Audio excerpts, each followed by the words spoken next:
Mais alors du coup, il se passe un truc très bizarre quand on y réfléchit. Parce qu'on n'est pas contraint de rester chez nous. C'est-à-dire que chacun peut décider de sortir s'il juge le motif légitime. Et pourtant, on nous demande un papier. C'est bizarre, non ?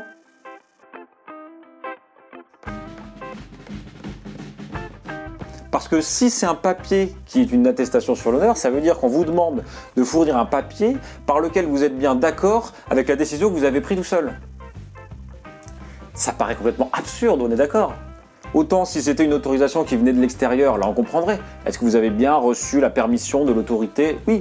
Mais là, la question, c'est est-ce que vous vous êtes bien attribué la permission ? Bah oui, je me la suis attribuée puisque je suis là. Et donc, d'un certain point de vue, c'est une attestation qui n'a aucun sens. Pour comprendre à quoi elle sert, on peut peut-être s'intéresser à quelque chose d'autre qui est le marketing.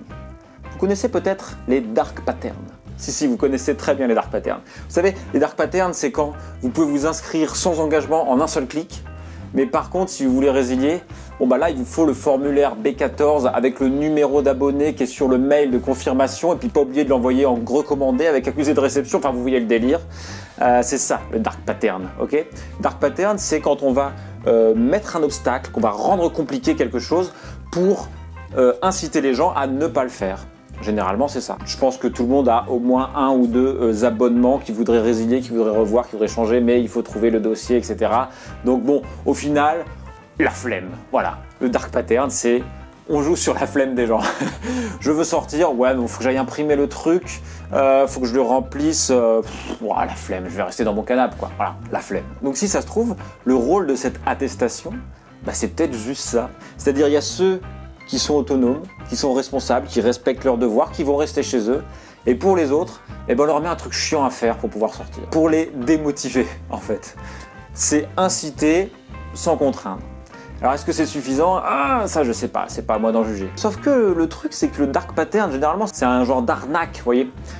Ici, c'est quand même dans l'intérêt général. C'est-à-dire, il faut inciter les gens à rester chez eux parce que c'est dans l'intérêt de tous. Quand c'est dans l'intérêt général, on va plutôt avoir tendance à parler de nudge. Alors si vous ne savez pas ce que c'est qu'un nudge, très rapidement, c'est quand on va modifier l'environnement pour orienter les comportements des gens sans les forcer vers quelque chose qui est dans leur intérêt ou dans l'intérêt général. Par exemple, au self, vous allez mettre les fruits avant de mettre les gaufres. Comme ça, vous allez arriver, vous allez prendre un fruit et dire « Ah, il y avait des gaufres, j'ai déjà pris un fruit, bon, bah tant pis, je garde mon fruit. » Voilà.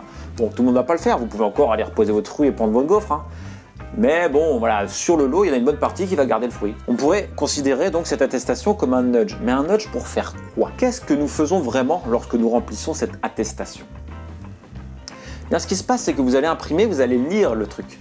Et puis, il va falloir choisir qu'est-ce que vous cochez. Est-ce que vraiment ce que je veux aller acheter, c'est un bien de première nécessité ? Est-ce que vraiment j'en ai besoin ?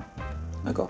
Est-ce que vraiment la personne que je vais aller voir, elle est en détresse, elle a besoin de moi ? Ce qui se passe, c'est que le simple fait de remplir cette attestation, ça va créer un mouvement de réflexion. Quand vous entendez le mot réfléchir, le mot réflexion, pensez toujours au sens physique. Ce qui réfléchit, c'est un miroir. Et bien là, c'est un peu ça.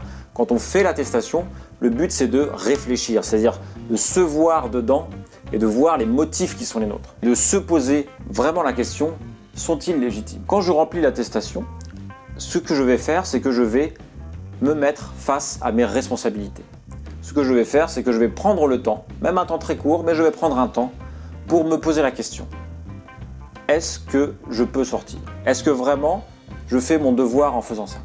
Est-ce que vraiment je fais la bonne chose à faire ? Est-ce que je respecte mes obligations ? En forçant les gens à remplir cette attestation, alors je ne sais pas du tout si c'était l'objectif du gouvernement, je ne dis pas ça, mais ce qui est intéressant, c'est que ça a cette conséquence-là, qui est de mettre chacun dans une situation de réflexion par rapport à ce qu'il s'apprête à faire, qui est de pousser les gens à se demander est-ce que ce que je vais faire est la bonne chose à faire ? Si bien que, si on comprend ça comme ça, ce qui est intéressant, c'est que quand on vous arrête et qu'on vous demande le papier, ce que l'on vous reproche, ce n'est donc pas de ne pas avoir le papier qui atteste que vous êtes d'accord avec ce que vous êtes en train de faire. Ce que l'on vous reproche, c'est de ne pas pouvoir montrer que vous avez pris le temps de la réflexion avant de sortir. C'est de ne pas pouvoir démontrer que vous avez bien pesé le pour et le contre avant de sortir, que vous avez bien pesé le poids des conséquences qui pourraient être les vôtres si vous contaminez des gens. On peut penser que ce bout de papier, c'est en fait un nudge pour forcer les gens à réfléchir, pour forcer les gens à penser avant de faire quelque chose. Et de ce point de vue-là, ça marche très bien. C'est vrai qu'à chaque fois que vous imprimez le truc et que vous le remplissez, vous vous imaginez en train de vous faire arrêter, en train de tendre le papier, vous imaginez la culpabilité intérieure si vous avez mal rempli. Voilà, toutes ces choses-là se passent dans votre tête. Allez, à plus!